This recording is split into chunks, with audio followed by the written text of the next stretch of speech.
સખત પરિશ્રમનો કોઈ વિકલ્પ નથી। વામજા એજ્યુકેશનમાં આપ સૌનું હાર્દિક સ્વાગત છે। આજે આપણે ધોરણ 8 વિષય વિજ્ઞાન અને ટેકનોલોજીનું પેપર સોલ્યુશન જોશું, પાઠ 1, 2 અને 3 નું। આ પેપર દીવરાનિયા સુમિતભાઈ નું છે।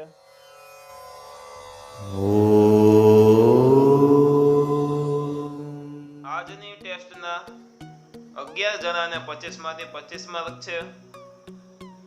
હું આમાં બધાના પેપર હજુ ન કરી શકું, તેથી કરીને જેને 25 માંથી 25 માર્ક છે તે બધાના કોટડિયા હેતલ, કમાણી હેપી, ધોરાજીયા પિયુષા, ખુશી કમાણી, દેસાઈ નિરાલી, ચાંદેલા હેતલ, મુરિયાશિયા કૃષ્ણા, કુકરિયા ખુશી, વંદર દિશા, કાપડિયા હર્ષ અને આજે આપણે જેના પેપરનો ઉપયોગ કર્યો છે તે દીવરાનિયા સુમિત છે।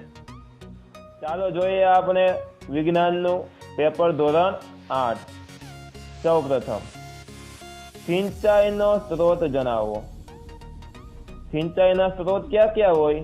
કુવાઓ, બોર કુવાઓ, સરોવરો, તળાવો, નદીઓ, નહેરો વગેરે સિંચાઈના સ્ત્રોત છે।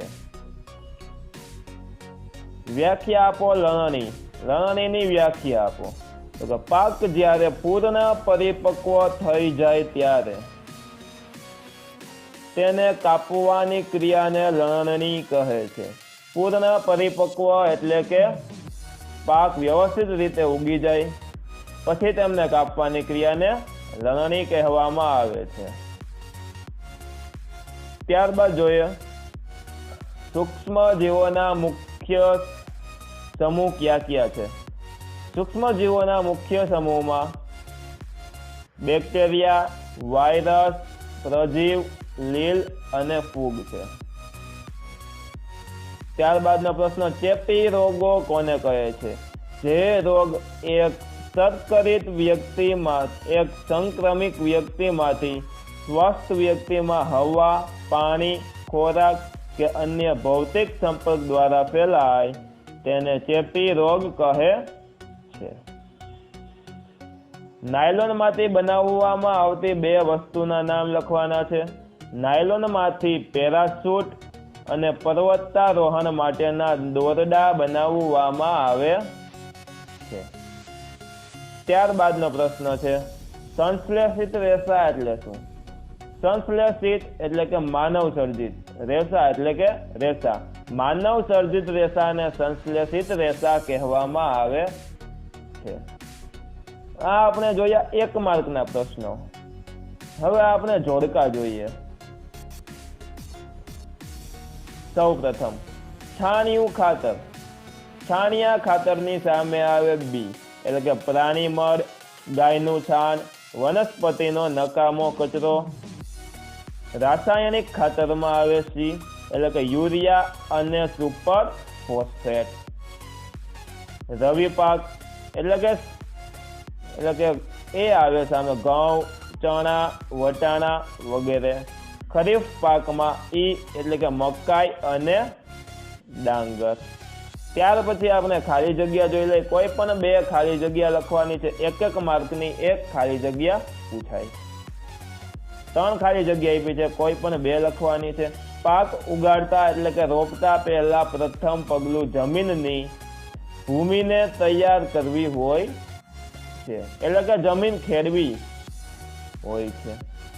સૂક્ષ્મ જીવો ખાલી જગ્યાની મદદથી જોઈ શકાય છે તો કે માઇક્રોસ્કોપની મદદથી જોઈ શકાય છે।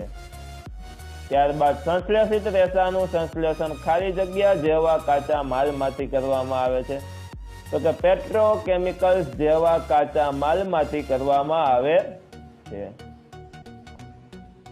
ત્યારબાદ આપણે જોઈ લઈએ નીચેના પ્રશ્નોના 1-2 શબ્દોમાં જવાબ લખવાના છે। કોઈ પણ 2 ના જવાબ લખવાના છે। 1 માર્કનું હોય। રેયોન રેસાને શાના રેસા સાથે વણીને ચાદર બનાવી શકાય છે તો કે ઊનના રેસા સાથે વણીને ચાદર બનાવી શકાય છે। સ્લીપર જેવા આકારનું પ્રજીવ કયું છે? સ્લીપર જેવા આકારનું પ્રજીવ પેરામિશિયમ હોય છે। કયા રોગનો ફેલાવો એનોફિલિસ મચ્છરની માદા કરે છે? તો કે મેલેરિયા રોગનો ફેલાવો એનોફિલિસ મચ્છરની માદા કરે છે. હવે જોઈએ પ્રશ્ન નંબર 3. મોટા પ્રશ્નો જેને કહી. નીચેના પ્રશ્નના ટૂંકમાં જવાબ લખો. 4 માર્ક છે. કોઈ પણ 2 લખવાના છે. એક પ્રશ્નના 2 માર્ક હોય. આમાં 3 પ્રશ્ન પૂછ્યા છે. 3 માંથી કોઈ પણ 2. નિંદામણ વિશે માહિતી આપો. આપણા જીવનમાં સૂક્ષ્મ જીવોની ઉપયોગિતા વિશે 5-6 વાક્ય લખો. શક્ય હોય ત્યાં સુધી પ્લાસ્ટિકનો ઉપયોગ ટાળો. આ સલાહ માટેની ટિપ્પણી કરો. આ 3 માંથી કોઈ પણ 2 પ્રશ્નો લખવાના હોય. ચાલો જોઈએ. આપણે પ્રશ્ન જોયો હતો કે નિંદણ વિશે માહિતી આપો. ચાલો તેમના વિશે જોઈ લઈ. તો કે ખેતરમાં મુખ્ય પાક સાથે કુદરતી રીતે ઉગી નીકળતા બિનજરૂરી છોડને નિંદણ કહે છે. નિંદણને દૂર કરવાની ક્રિયાને નિંદામણ કહે છે. નિંદણ દૂર કરવું ખૂબ જ જરૂરી છે. નિંદણ દૂર કરવા માટે ખુરપી સાધનનો ઉપયોગ થાય છે. ખેતરમાં ખેતી કરતી વખતે હળ દ્વારા પણ નિંદણનો નાશ થાય છે. વાવણિયા દ્વારા વાવતી વખતે પણ નિંદણ દૂર થાય છે. નિંદણ દૂર કરવા માટે 2,4-D નામના રસાયણોનો ઉપયોગ કરવામાં આવે છે. આ જે રસાયણો છે તેમને નિંદણ નાશક તરીકે પણ ઓળખવામાં આવે છે. આ રસાયણોનો ઉપયોગ કરવાથી મુખ્ય પાકને કોઈ નુકસાન થતું નથી. ત્યારબાદનો પ્રશ્ન આપણે જોઈએ કે શક્ય હોય ત્યાં સુધી પ્લાસ્ટિકનો ઉપયોગ ટાળો. આ સલાહ માટેની ટિપ્પણી કરો. તે પ્રશ્ન વિશે આપણે ચર્ચા કરીએ. તો પ્લાસ્ટિક એ જૈવ અવિઘટનીય પદાર્થ છે. તેનો કચરો જમીનમાં એની એ જ સ્થિતિમાં વર્ષો સુધી રહે છે. રહીને જમીનને નુકસાન પહોંચાડે છે. પ્લાસ્ટિકની વસ્તુમાં રહેલા ખાદ્ય પદાર્થો પીણા માનવીના શરીરને નુકસાન પહોંચાડે છે. પ્લાસ્ટિકનું દહન ધીમું થાય છે અને સંપૂર્ણ સળગી જતું નથી, એટલે કે સંપૂર્ણ દહન પણ થતું નથી. પ્લાસ્ટિક ના દહન દરમિયાન તેનો ઝેરી ધુમાડો વાતાવરણમાં ભળે છે અને તે વાતાવરણને પ્રદૂષિત કરે છે. આપણે કોઈ પણ 2 પ્રશ્નો લખવાના હતા. આ 2 પ્રશ્નો વિશે ચર્ચા કરી.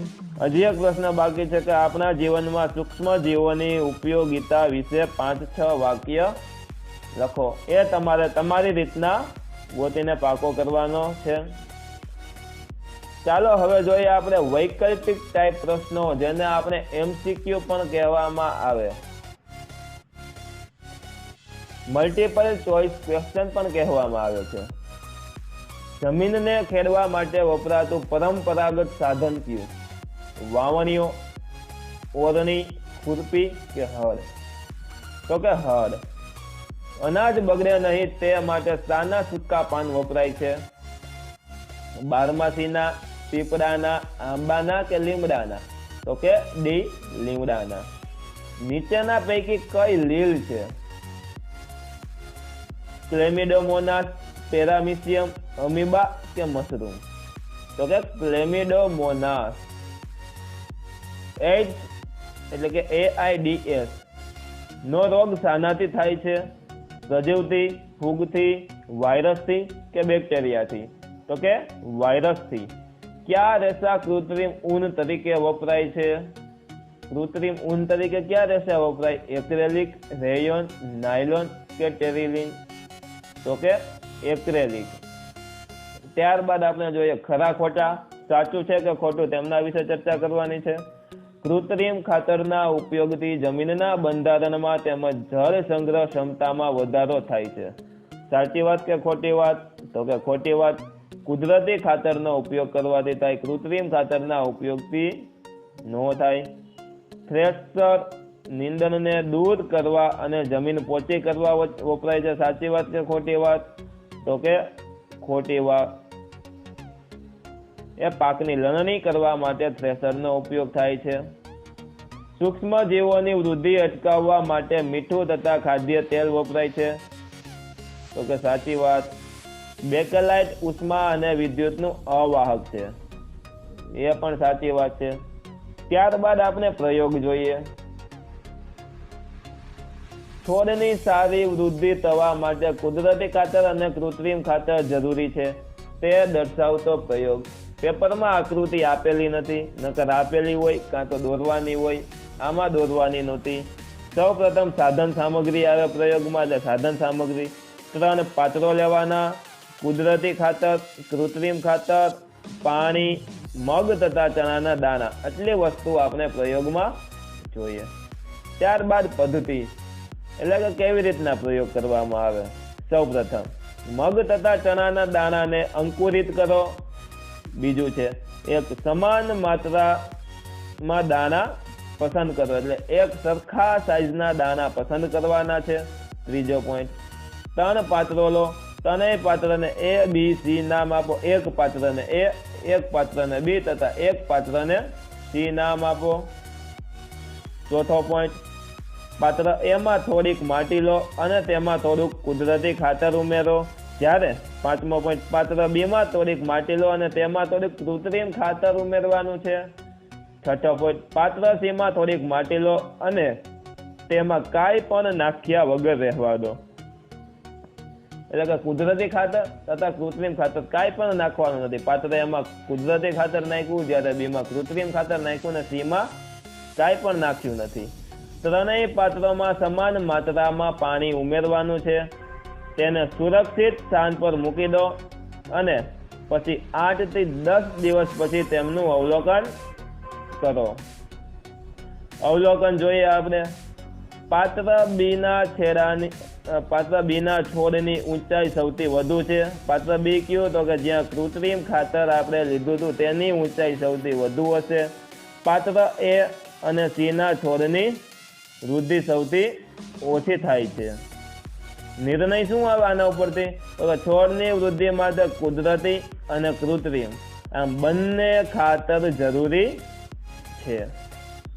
વિદ્યાર્થી મિત્રો, આ આપણે જોયું ધોરણ 8 નું વિષય વિજ્ઞાનનું પાઠ 1, 2 અને 3 નું પેપર. વિદ્યાર્થી મિત્રો, આવી રીતના તમે આખા વિડીયો જોતા રહ્યો, શીખતા રહ્યો. જો કોઈ નવા હોય તો ચેનલને સબસ્ક્રાઇબ કરવાનું ભૂલતા નહીં, તથા જો વિડીયો ગમ્યો હોય તો લાઈક કરો અને કાંઈ પણ પ્રશ્ન હોય તો કોમેન્ટ બોક્સમાં જરૂરથી કોમેન્ટ કરજો. ધન્યવાદ. ફરી પધારજો. બાય. જય હિન્દ. વંદે માતરમ.